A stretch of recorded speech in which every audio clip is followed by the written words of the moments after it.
Je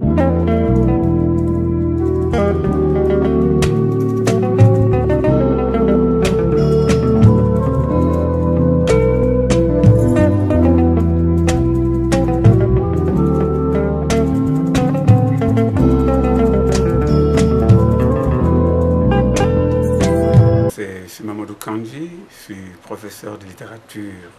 et de civilisation anglophone,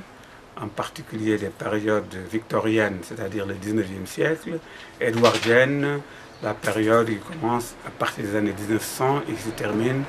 un peu au début de la Première Guerre mondiale. Je voudrais d'abord présenter rapidement mon ouvrage qui s'intitule « Les récits de tradition orale en Grande-Bretagne et en Afrique noire, perspectives anthropologiques et littéraires », où je tente de cerner un certain nombre d'ethnotextes,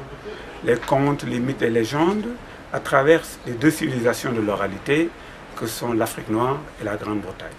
J'ai particulièrement mis l'accent sur le parallélisme des formes, sur les contenus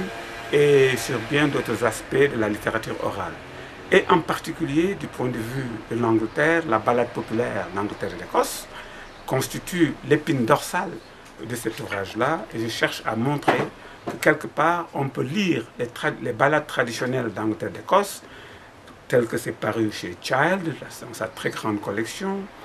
et les contes, les ethnotextes, les légendes que l'on trouve en Afrique noire. En particulier l'excellente ballade de Thomas de Roraima, qui est d'origine écossaise, et dont je tente une explication négro-africaine à l'intérieur de ce corpus. Voilà, grosso modo, la quintessence de cet ouvrage. En ce moment, je viens de boucler deux autres ouvrages que je voudrais faire copublier par l'Harmattan. L'un porte sur mon terroir, Sébikotane, et s'intitule Sébikotane, territoire d'intégration, une étude des mentalités et des communautés. Et dans cet ouvrage, je cherche à expliquer comment, à partir des années 1860, avec Pinet-Laprade, la pénétration de ce terroir par les autorités coloniales et comment la mentalité a été subvertie par un certain nombre de données exogènes. Et naturellement, je prends l'étude à partir de 1860 et je la termine en 1970, où je cherche à montrer, à partir de certaines perspectives, comment on peut parfaitement réhabiliter ce territoire-là et comment on peut lui donner encore de nouvelles chances de se développer. Le dernier ouvrage, naturellement paru, qui va paraître chez vous, l'Harmattan, c'est un ouvrage qui est le prolongement du premier que je viens de présenter et dont je viens de faire état. Ça porte sur... c'est un thésaurus, un compendium des traditions gaéliques et des traditions écossaises d'une part, que je mets en parallèle avec les traditions négro-africaines,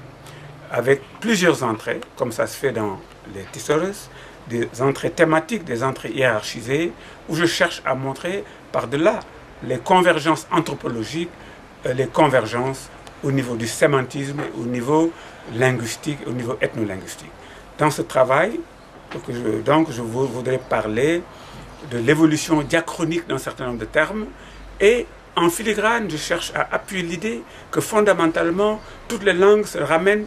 à l'initial, à un Babel de sens, à la tour de Babel, et que véritablement on peut aller